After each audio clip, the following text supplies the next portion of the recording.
So, it is September 28th, 2016, and I am Barbara Garrity Blake working on the Portlight Project for Coastal Voices. And I am here in beautiful downtown Fairfield, North Carolina, on the north rim of Lake Mattamuskeet. And I am talking to Flavius Fletcher Spencer III. So thank you for agreeing to this interview. Yep. All right. So Flav, can before we start talking about the specifics of the Alma and your grandfather, can you tell me, were you born and raised here Yes, ma'am. in Fairfield? All my life. What year were you born? 1959. Okay, yeah, we're about the same age. Okay. I Yeah, thought you were a little younger. I'm 1960. Well, I thought you were a little younger than that. But Thanks. I don't feel it. So what was it like growing up in Fairfield? quiet.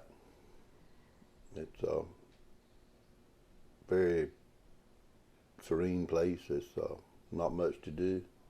A lot of hunting and fishing. A lot of family and friendship and all togetherness that don't exist anymore. Security, no crime. Uh-huh.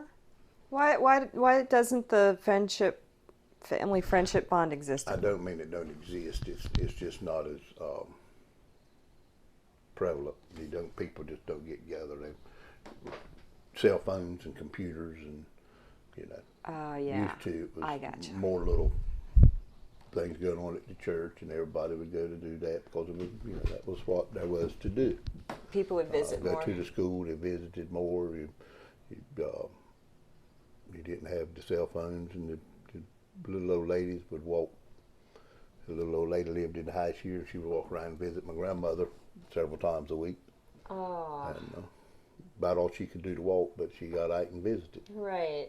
Yeah. And, people just visited more and spent more time together because we didn't have the distractions that we have today. Right.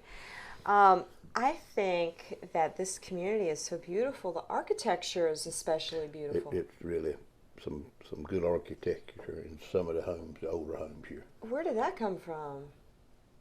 I don't know how to tell you because the age of the homes is so spaced out. It wasn't one particular carpenter. It had to have been several different carpenters.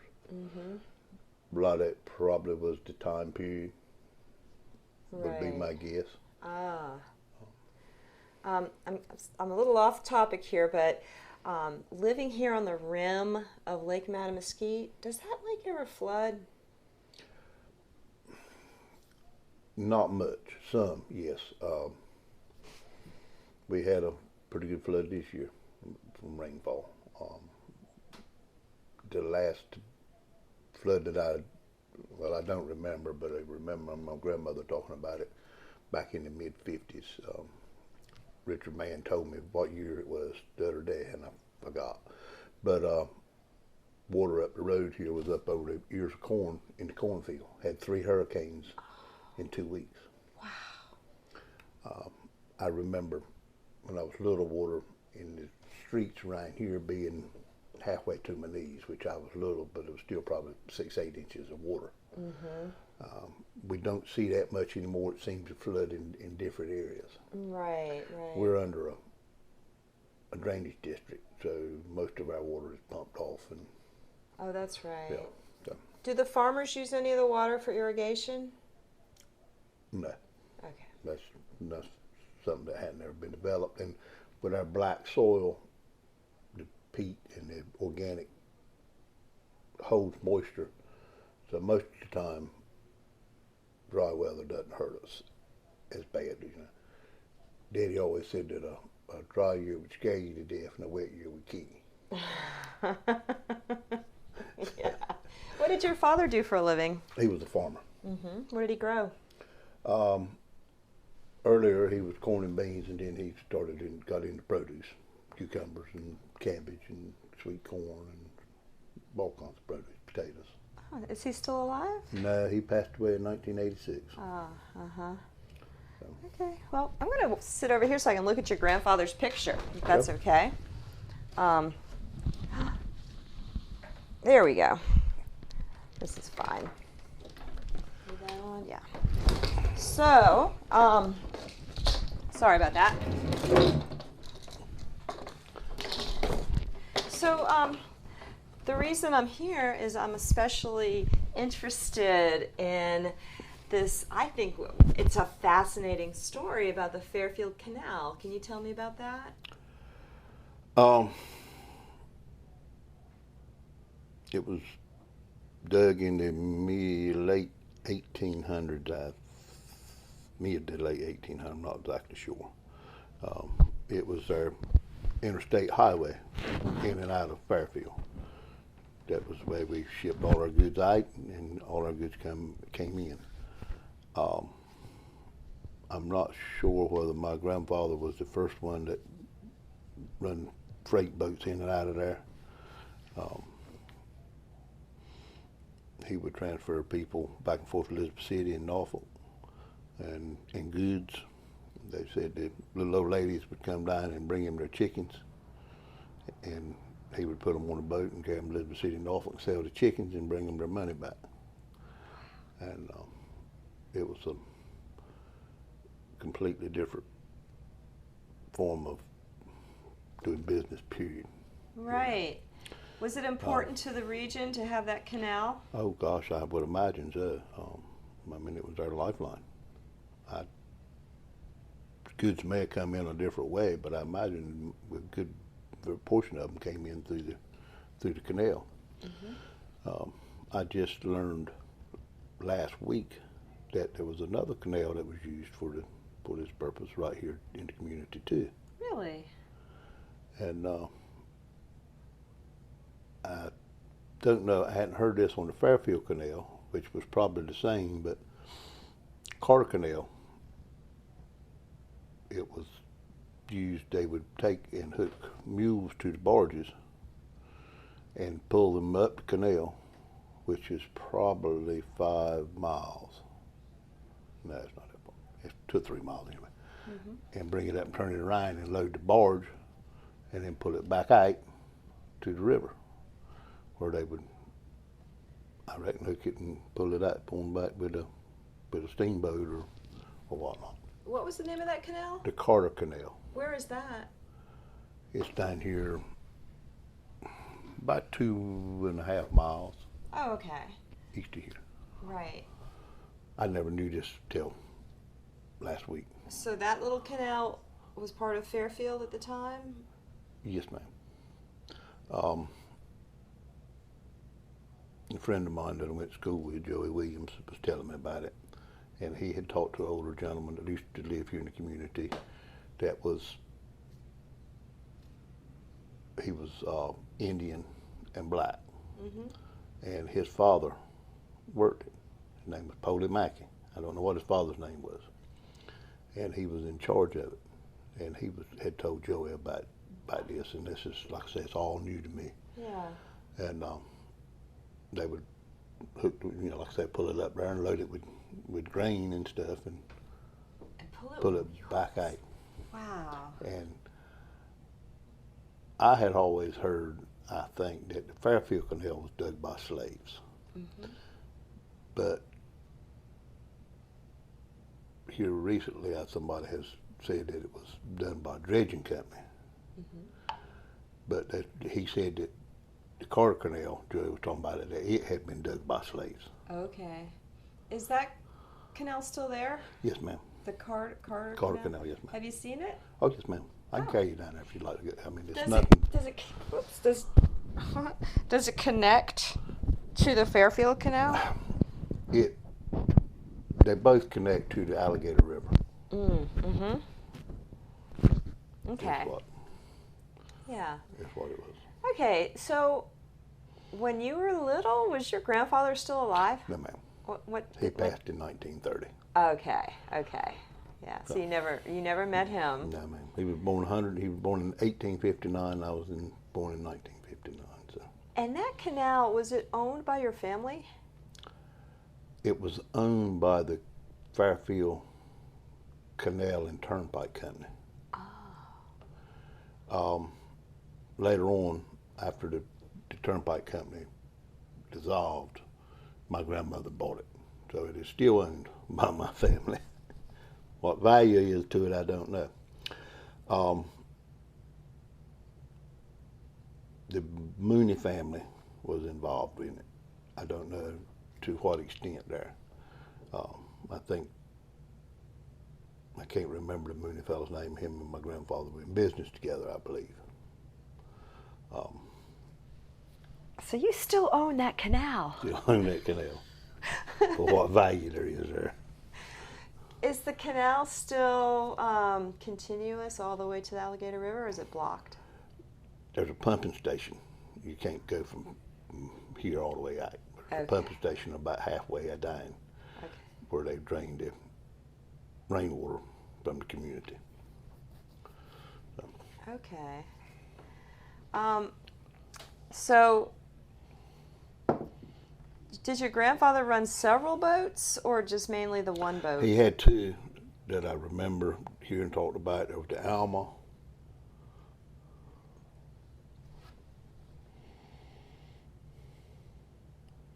I can't remember the name of the other one. One of them was a steamboat. The other one was a sailboat. Oh, okay. And he had a twin brother that worked with him, Frederick. And I think Frederick was the pilot. But they talk about when they'd go out and it was rough and going across the sign up here, it would get bad, and Uncle Fred would cuss it the whole way across. So. Well, how about that? Well, tell me about the Alma. I don't know much about her. As far as I know, she was named after my aunt.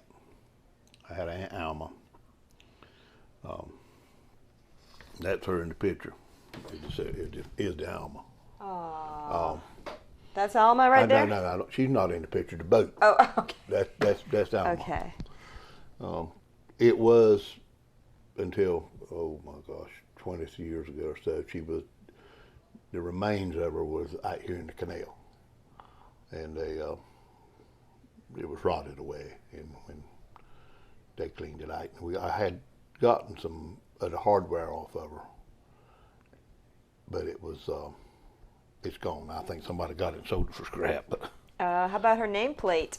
No, didn't have nothing. It had a cleat and a horse cock, which is the hole that the rope goes through. You tie through the dock, and it goes through, and then you have to wrap your rope around the cleat to hold it to the dock. And what do you call that thing? A horse cock.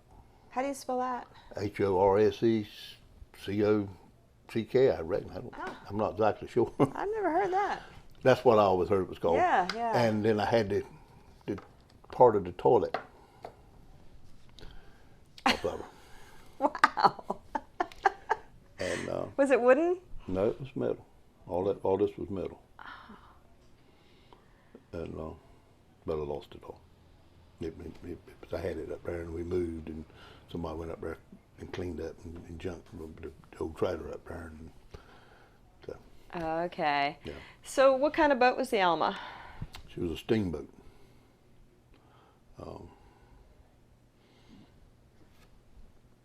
I'm not sure how long she is. Looking at the picture, she was a right good sized boat. I would say, 70, between 70 and 100 foot, guessing. Maybe bigger. But that seems like a mighty big boat. Do you know who built her? I don't. It must have been someplace local. I would guess probably somewhere, maybe it come from Elizabeth City or Norfolk up that way somewhere. Granddad did a lot of his business up there. I think they probably pulled them in and out of the Fairfield Canal, and then they come to the recess, which is a place that was dug out, make it wider down here. It's still sit there, turn it around, and I think then they pulled it back. They had to come further back, half a mile or so, to where the warehouse is. And the warehouse is right in Fairfield? Yes, ma'am. Could two boats pass each other on the canal? No, ma'am. So one boat. One boat. They were small, but yeah, no, I assume it's at the same size now that it was then. Uh-huh. And 50, maybe 50, 60 foot wide at the most. Okay. So he would haul out of here farm products? I assume so. What would he bring back, do you know? Probably groceries and stuff for the stores, and he carried passengers. Ah. I have heard that they would hide moonshine in the barrels of corn and carry that out. Carry it out. Carry it out. So that means somebody in Fairfield was making some shine. Probably everybody did, but Yeah. Kilkenny is more noted for the shine makers. Ah. from my knowledge. Now, I'm sure there was probably some right here that did too, but Yeah. but I've always heard the boys at Kilkenny were the main ones that made the shine. Where is Kilkenny? It's about 7 miles north. Oh, yeah. So the Okay. canal runs right just about to. There probably was a landing over there somewhere. Oh, right. I expect he probably stopped in Kilkenny, stopped in, I don't know if he could get up into Gum Neck or not, and then went on to Elizabeth City. Uh-huh. There may have been some other stops between here and Elizabeth City I've never heard. Do you know where the shine went? No. It probably Elizabeth City and Norfolk. Yeah. Yeah. So the canal is just one small part of the journey. Then they would have to get out into the river and then into the larger. And into the Alma sign. Yeah. I'm not sure what route they followed on up through the Currituck sign or up the Intercoastal Waterway. I don't know how much of it was there. Mm-hmm. When they dug the Intercoastal Waterway here, my grandfather tried to stop it, and he told him, he said it would raise the water table 2 feet in Fairfield, and it did. He was right about that. It's talking to Joey, and that's somebody you might want to talk to, but he was telling me a lot of things about where the water used to be and where it is now. But some of his, and I don't know that this would pertain to this exactly, but and it's in the records with the Department of the Interior. How did that happen when they dug the canal? Why did the water table go up 2 feet? I don't know. Yeah, it's interesting. Huh. I'll see if I can pull this up for you. Sure. Might be something that you want to look at. Okay. Well, why don't we do that after the recording, so we don't. Okay. Because somebody's going to be transcribing this, so I want to use all the time up. Did your father ever go on that boat? Did you?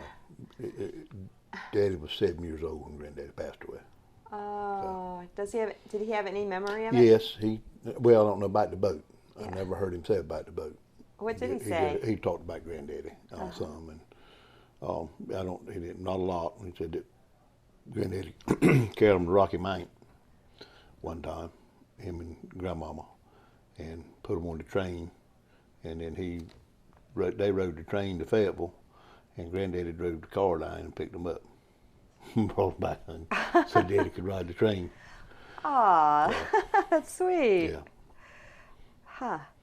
Do you think Granddaddy was a lot older than Daddy. He was 63, I think, when Daddy was born.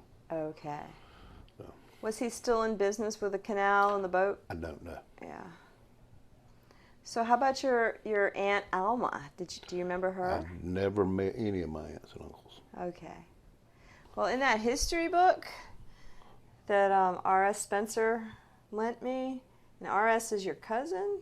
Or He's uncle? my second cousin, I believe is correct. Well, okay. Maybe, I think that's right. Yeah. In that book, it said that your Aunt Alma had a little pony. It's been a long time since I've looked at the book. Yeah. And I don't remember. I just thought it was a sweet story. It said that she had the Coca-Cola pony, and it was trained to stop at all the houses. She would ride it in a cart. Probably. I mean, things were just so much different then, you know. Yeah. So, what do you do for a living now? I'm a truck driver. I move freight just like Granddaddy did.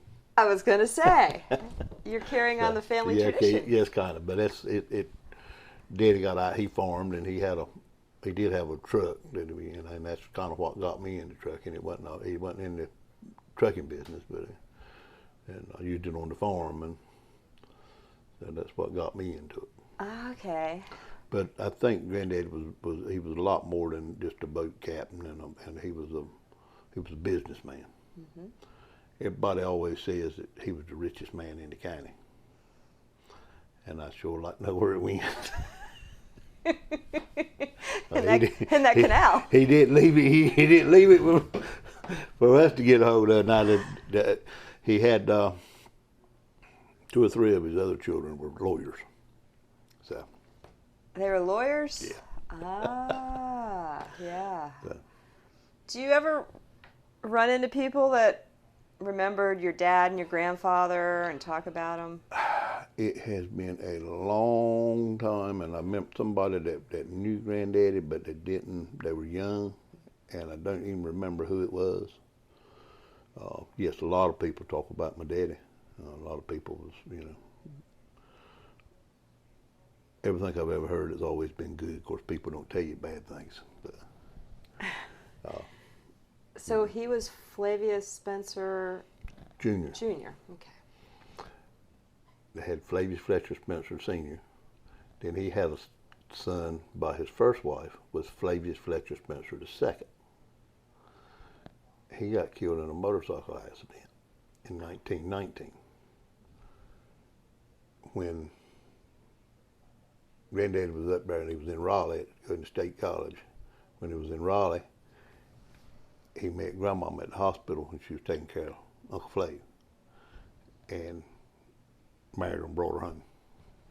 And then they had Daddy, and they named him Junior. Okay. So technically I'm the 4th. I gotcha, but one died tragically in a motorcycle accident. And I think according to the state, they could have named me the 4th, but the legal way or whatever would have been was the 3rd. Mm-hmm. That's what Mom was always saying. So. Yeah. So Flav, do you have kids? Got 2 girls. Ah. 2 beautiful girls. Great. What are their names? Callie Danielle and Megan Kathleen. Ah. One's married. I have no grandchildren yet. I got a step-granddaughter. And the other one's a hairstylist in Greenville. Ah. And, Callie and her husband and her in-laws run a crab and oyster ice. Where's that? That's on the south side of the lake. Mm-hmm. In near Swan Quarter? Closer to Englehart. Okay. You turn and go towards Englehart. It's down there on the... Is it Carawan's? Yes, ma'am. I know that place. Yeah. I know Sherry Carawan. Yeah, that's my daughter's mother-in-law. Oh, that's great. Yeah, I may have even met your daughter because I do a lot of fisheries stuff. Okay. Fisheries work. Yeah. And her husband Charles might, I don't know if he remembers a buy boat or not, but he's a commercial fisherman years ago, and he might can know something. Yeah. Huh. One thing that when you look at a map of this area, Lake Mattamuskeet is the dominant feature. Such a large natural lake, right? I know the history, they tried to drain it and they were unsuccessful. It was drained twice. Or they tried to keep it drained and it wouldn't. I don't know what the issue was they had with it. It's nothing but sand on the bottom of it for the most part, and I don't know that the soil was good enough for farming. I've never heard anybody say. But when you look at a map And then you see where Fairfield is and the Fairfield Canal. Why didn't they go on and connect it to the lake so people could go all the way across the lake? I have wondered that many a time. Yeah. I have heard when they came in and built the lake road, they brought a dredge in through the Fairfield Canal, down, I don't know what that canal is called, but there's another canal, and it runs down to the Burris Canal, and then out to the lake. Mm-hmm. It does join to the lake. It's like Dolphin Eye. And then went out in the lake and moved the dredge, run the dredge up and dredged the dirt to build the road. Okay. Whether that's what happened or not, I don't know, but that's the way I've always heard it. Right. Um, Maybe they didn't want to unleash the beast. I've wondered a many a time why The they big stopped lake. here and why they didn't, even just for drainage purposes. Of course, this is where it gets pretty high at. Yeah. And so maybe they got to this point and it was so much work, or there wasn't really no advantage to going onto the lake, or I don't know. Right. So you as a truck driver, do people still send products to Elizabeth City? Not much. Where does everything go? Well, mostly what's here is grain and seafood on to be on the truck. Cotton. Cotton goes all over the state. South Carolina, Georgia, probably Tennessee. The grain is used primarily for animal feed. Most of the beans go to Chesapeake, and most of them go to Cofield, and some of them go to Chesapeake, which is Purdue feeds. Ah. A few go to Cargill down in Fayetteville. The corn is used for animal feed. It goes Burl, Rose Hill, up here to the chicken farm in Pantega, Purdue, and the different hog operations buy most of the grain. Okay. So it's, for the most part, it's just grain. Most of our seafood, a lot of shrimp go to Louisiana and Alabama, and be processed and then probably sent back. Mm-hmm. If what are not sold local. Some go north. A lot of the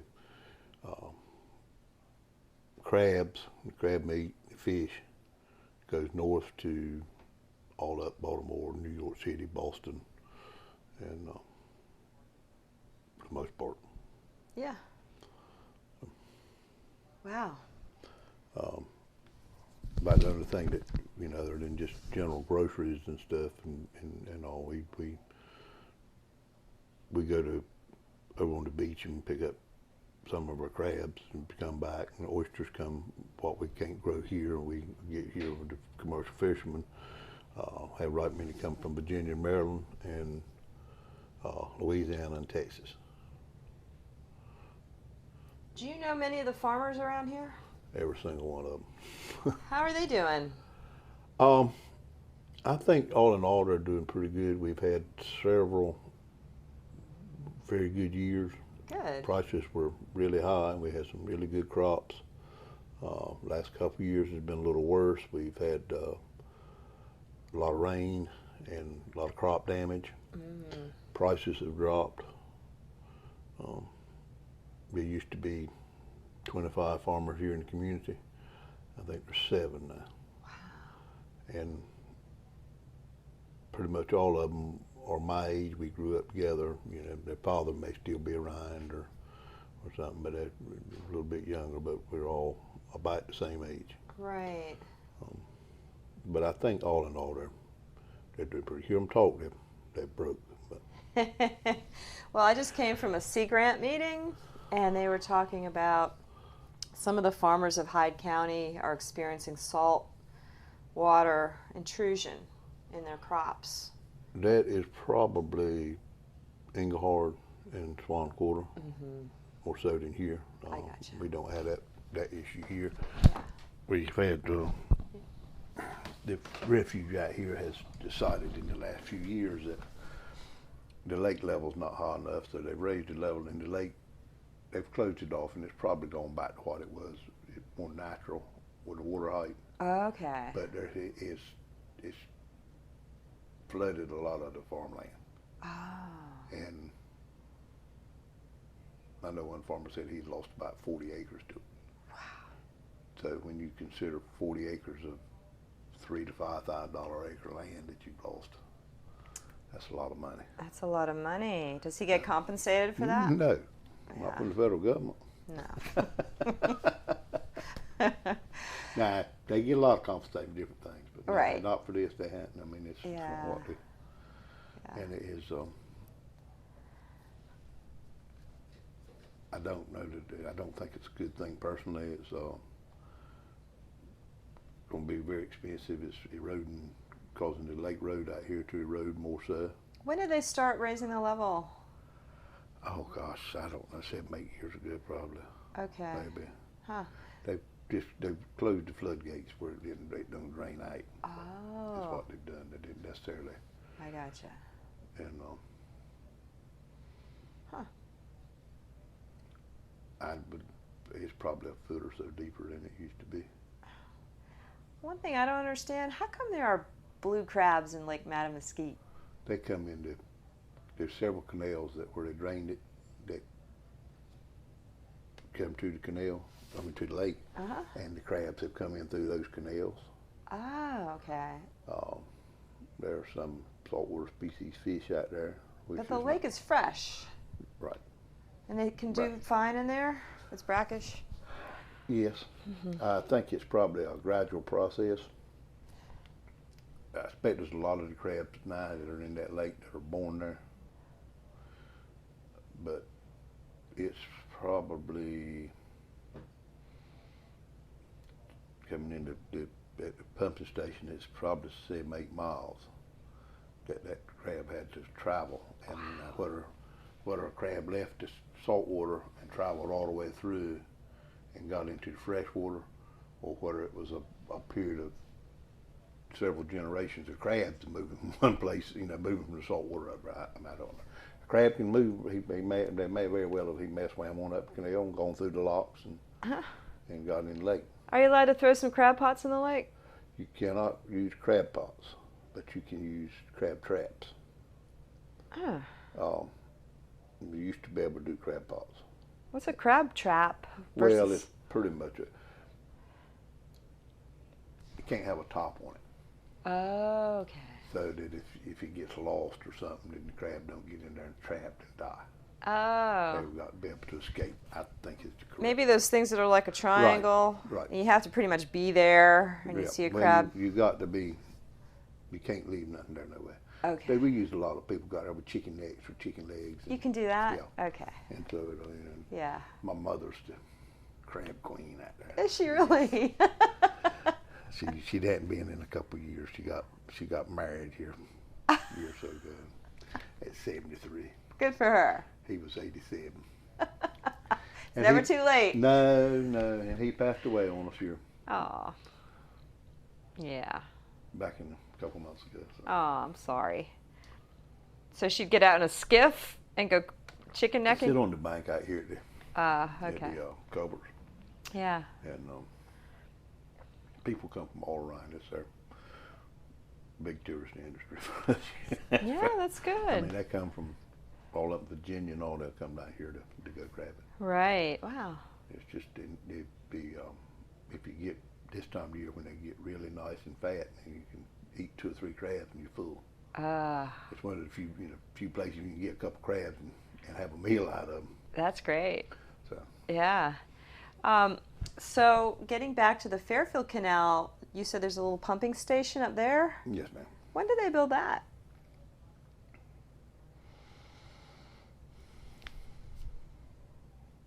In your lifetime? No, ma'am. It was before my time. I'm thinking in the 40s. Okay. Yeah. The federal government came in here and they dug a dike around. Oh.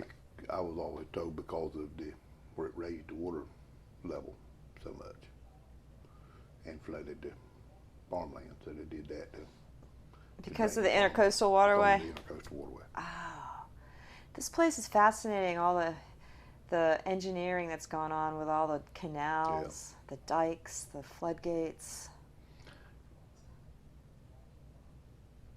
These things like that, you don't see them in small communities anymore. And I think, years ago,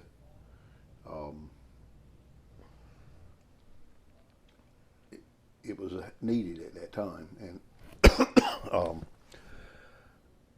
you had a lot of men that you still have them now, but they're just not as doing as greater things. It's not exactly what I want to say, but it's you needed all these technologies in to get things, and they've been done, and now they don't. Smaller communities are not like the big cities, where they have to keep them happier. We're happy like we are. Right, right. Yeah. Peace and quiet. Don't have a stoplight. You put your youngins in the front yard and leave them a week, go back, they're still out there playing. That's The so neighbors nice. stop and fed them. Yeah. Catch them on the road, they give them a spanking, send them back to the yard. Uh-huh. Ain't got to worry about nobody getting them. When you were growing up, did anybody ever get in trouble on the lake? Any kids, get out there when they shouldn't have, or? We had, I know my neighbor across the road drowned out there in the lake. I want to say we had a little boy we had two people that I know of that got there swimming and drowned. Of course, that's where everybody swam at the time. Yeah. As far as trouble knows, it would freeze over and we'd walk halfway across the lake and ride bicycles out there. And I mean, we just. Wow. When's the last time it froze like that? Oh, I can't remember. It's been when I was little. I mean, it's been probably 40 years that I remember.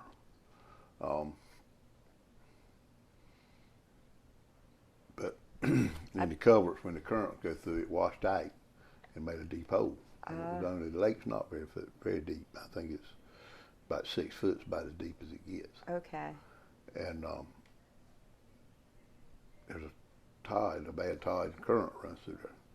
And people would get out there if you would just let it wash you on ice. If you went out there 50 foot, you could stand up and it's knee deep. But there's a 10, 12, 14 foot hole there right where it comes out, and people would get out there swimming and get in trouble and try to fight to get to the bank and drown instead of just letting it wash them on out. That's interesting. You don't really think of a lake having currents. Well, there in them it's just the tide rising and falling. Yeah. I've got some pictures of this last storm where it was boiling through. I mean, it blew all the water to one side and then it had to go back. Because of the canals that connect. The culverts, we call them. Culverts. Okay. Yeah, on these the hurricanes that push all the water up the sound, what does it do to the lake? It causes flooding sometimes. On up the road here, most of the flooding is where it occurs. It'll blow it out onto the land. This last one, it blew all the water out, and then normally we have southwest and northwest winds in it. But this last one we come around, it had a northwest wind, and it was trying to blow the water back through, and it didn't go through the covers as fast, so it went on land and flooded on the south side of the lake. Okay. There, like my daughter's yard, she had 6-8 inches of water in her yard. Wow.